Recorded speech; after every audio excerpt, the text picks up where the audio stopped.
এইখানে মায়ের মন্দিরে নরেন্দ্রপুর আনন্দমঠ মায়ের মন্দির থেকে তালা ভেঙে চুরি হয়েছে। মায়ের নথ ছিল, কানের ছিল, টিকুলি ছিল, রূপোর চাঁদমালা ছিল, পায়ের নূপুর ছিল, রূপোর ত্রিশূল ছিল, রূপোর চাঁদ ছিল, মায়ের ঘণ্টা যে দেবী ঘট ছিল সেটাকে পর্যন্ত উল্টে দিয়েছে। দুখানা প্রণামী বাস্ক ছিল সেটাকেও পর্যন্ত নিয়ে গেছে। এটা আজকে রাতে গেল রাতে। এর আগে একবার মূর্তি ভাঙা হয়েছিল, সরস্বতী মূর্তি, তা নিয়ে অনেক পত্রবোধ হয়েছিল। থানা পুলিশ এসে সেখানে স্টেপ নেবে বলেছিল, যেখানে গার্ড দেবে বলেছিল, সে পর্যন্ত কিছু গার্ড ফার্ড কিছু দেওয়া হয়নি। তারপরে ঘন্টা চুরি গেছে। এরকম বহুবার, এবার এটা নিয়ে 3বার চুরি হলো, এরকম বড় বড় ঘটনা। না, প্রশাসনকে জানিয়েছি, প্রশাসন আসছে, প্রশাসন লিখিতভাবে নিচ্ছে, আর তারপরে কি স্টেপ নেবে। আমাদের এখানে আগে পুলিশ বলে গিয়েছিল যে এখানে আমাদের যাতে সরস্বতী মূর্তি ভেঙে দেওয়া হয়, তখন বলেছিল যে এখানে আমরা গার্ড দেবো এবং পাঁচিলের ব্যবস্থা করে দেওয়া হবে। আমরা চাইছি যে এখানে ভালো করে গার্ডের ব্যবস্থা করুক, পুলিশ তার স্টেপ নিক, যে যারা চুরি করেছে বারে এরকম হচ্ছে তারা সেখানে তার একটা নিক। চুরি গেছে 1,50,000 টাকার মতন মায়ের সোনার ছিল, সোনার উপর নিয়ে প্রণামী বাস্ক নিয়ে এরকম গেছে। সন্দেহ পর্যন্ত এখন আমাদের কারোর ওপর নেই।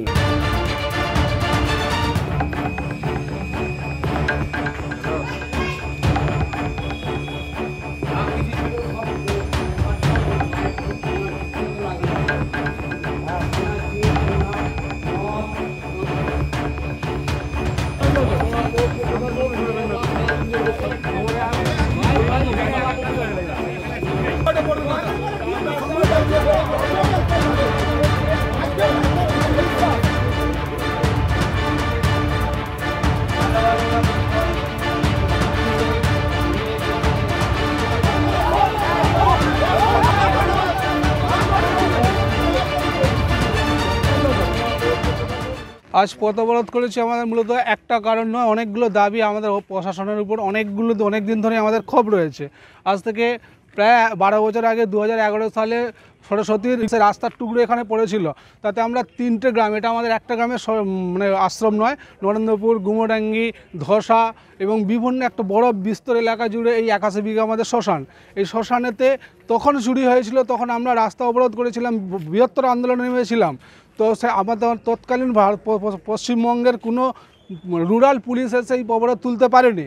তো হাওড়া থেকে ডিএম এসে আমাদের প্রতিশ্রুতি দিয়ে গিয়েছিলেন যে সেই ভাঙা বিগ্রহ কারা নিয়ে গেছে এবং ভেঙে গেছে এবং মন্দির থেকে যে চুরি হয়েছিল তার যথাযথ উদ্ঘাটন করবে এবং তাদের দোষীদের শাস্তি দেবে। সেটা তো কিছুদিন পর ক্লোজ হয়ে গেল, কিছু হলো না। আজকে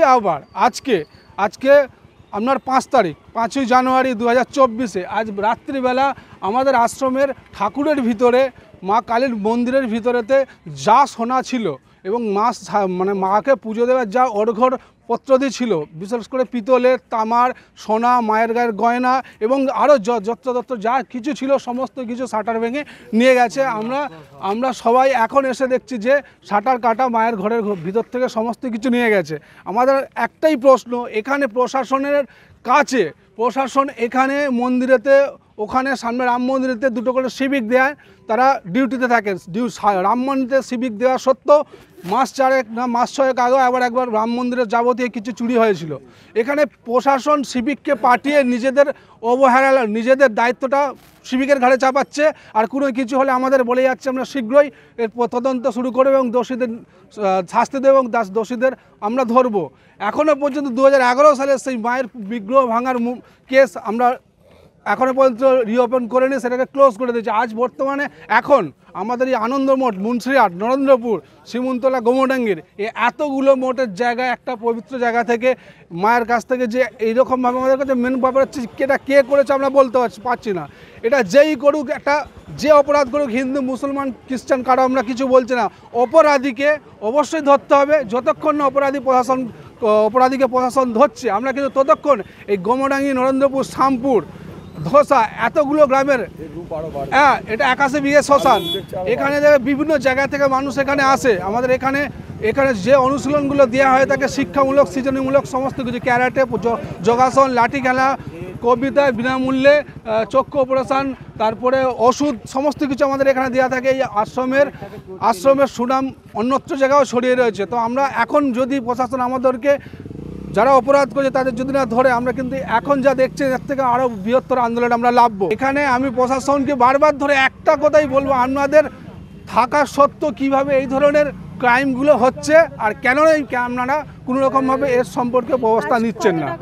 হ্যাঁ, আনুমানিক মার কাছে মায়ের সোনার সমস্ত গয়না ছিল, তারপরে অনেক একটা বড় পিতল ছিল এবং ভিতরে মাকে অর্ঘ্য দেওয়ার যে সমার পিতলের যাবতীয় মানে আসবাবপত্রগুলো মানে বাসনপত্রগুলো ছিল সেইগুলো, সেই সঙ্গে কিছু টাকা পয়সা এবং আরও সব কিছু মুক্ত বলা ঠিক নয়, সমস্ত কিছু যাবতীয় ছিল সমস্ত কিছু নিয়ে গেছে, কিন্তু বিগ্রহের কোনো কিছু করেনি। গতবারে বিগ্রহ ভেঙেছিল প্রায় লাখ দুয়েকের উপরে, লাখ দুয়েকের উপরে বেশি হবে, এত কিছু নিয়ে গেছে। আমরা শুধু এই মোট কর্তৃপক্ষ থেকে একটাই দাবি করছি, অপরাধীদের খুঁজে বের করতে হবে।